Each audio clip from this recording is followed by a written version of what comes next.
Hello and welcome to my show, Joy of Working.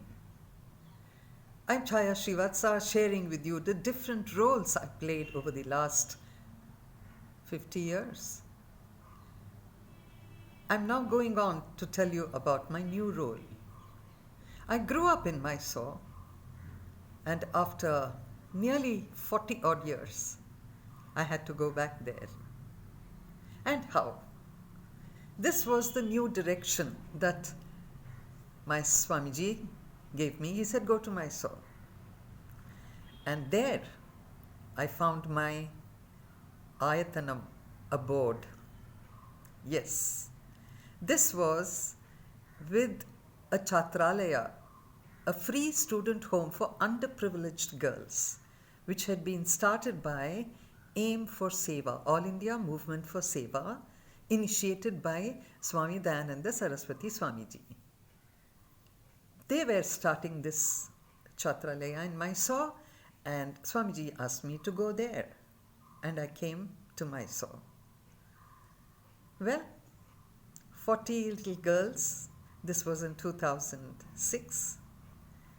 I sought his permission and built a small cottage for myself in my husband's name, calling it Srivatsa Kutiram. It was like my Taj Mahal for him, and I've been living there.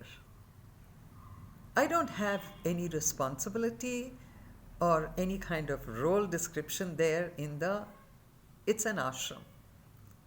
I'm the only old person there, the rest are all kids. Well, what is my role there? Just to be a role model. Swamiji said, just be there. Just your presence will inspire them to see that when we grow up, we would like to be like her. What a beautiful thought. So I've been living there. But did it finish? No. Because when one door closes, another door opens. You've heard that famous saying, haven't you? Well, again I'm going to connect the dots. Years before, I had worked with a company where Mr. Mohandas Pai was part of it. Subsequently, we met here and there. And now, he was the director on board Infosys.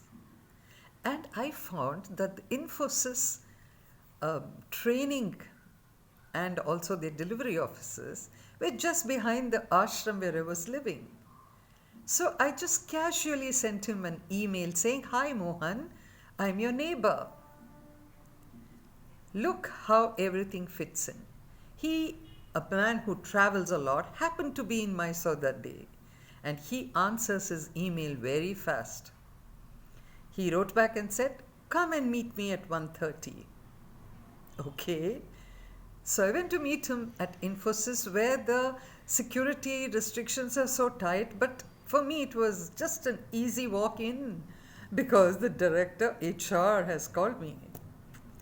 He had one look at me and said, what have you done to yourself? Because by that time I had stopped coloring my hair, I had started wearing ochre clothes, and the last time he saw me was at some glamorous function. I said, well, I've changed I've reinvented myself. He said, rubbish, you're a corporate woman, you're going to come back to corporate. And what do you think happened within 15 days? I became a life coach with the Infosys Global Education Center at Mysore. Look where life takes you. All because you keep in touch. If I had not sent him that little message saying, hey, you're my neighbor, he wouldn't have known I was there. He wouldn't have called me. If I had not gone there, he wouldn't have offered me this, and I would not have been in the space there. It was the most beautiful opportunity God gave me in something like in return for what he took away from me. From 2007 till 2017, I worked as a life coach with the Infosys Global Education Center, where I met thousands of young engineers who came to me, who came to my class. I conducted mind gym classes where I taught them pranayama and meditation.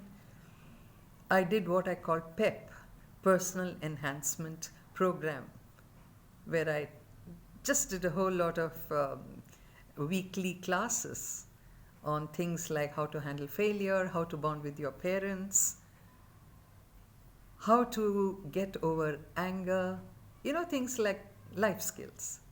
They just loved it. I made many, many friends with all these youngsters. They continue to be my friends on Facebook.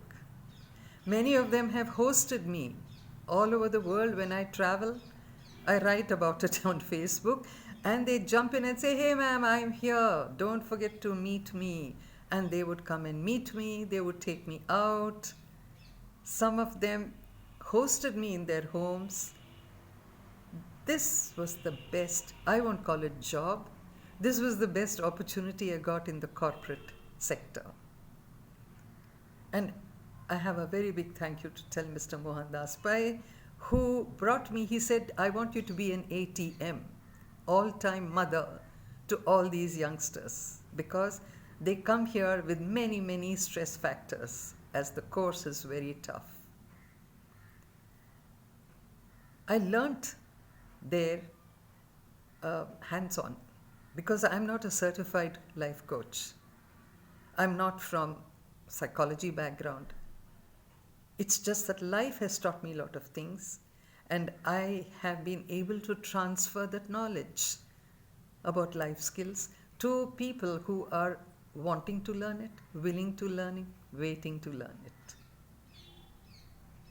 The most beautiful time I had was at my Srivatsa Kutiram. I continue to be there, though during this pandemic I live in Bangalore with my son, but I'm going back there soon, and I have 40 little girls there, chirping away like little birds every day. I've seen many of them grow up from second standard to one of them has become a police constable now. I don't do anything for them. I'm just there for them. And they are there for me. I don't have daughters, but they're all daughters of mine from another mother. Isn't it a nice experience that I've had in life? Just when I thought my life was over, it began again in a different way. Now I think I have kind of retired. I don't want to do anything other than just be me, just being. I want to experience that being state now. So I'll be concluding this show in my next episode, and then maybe start something else. And once again, thank you for being with me, for bringing me to this. I'll be with you in my next episode. Bye.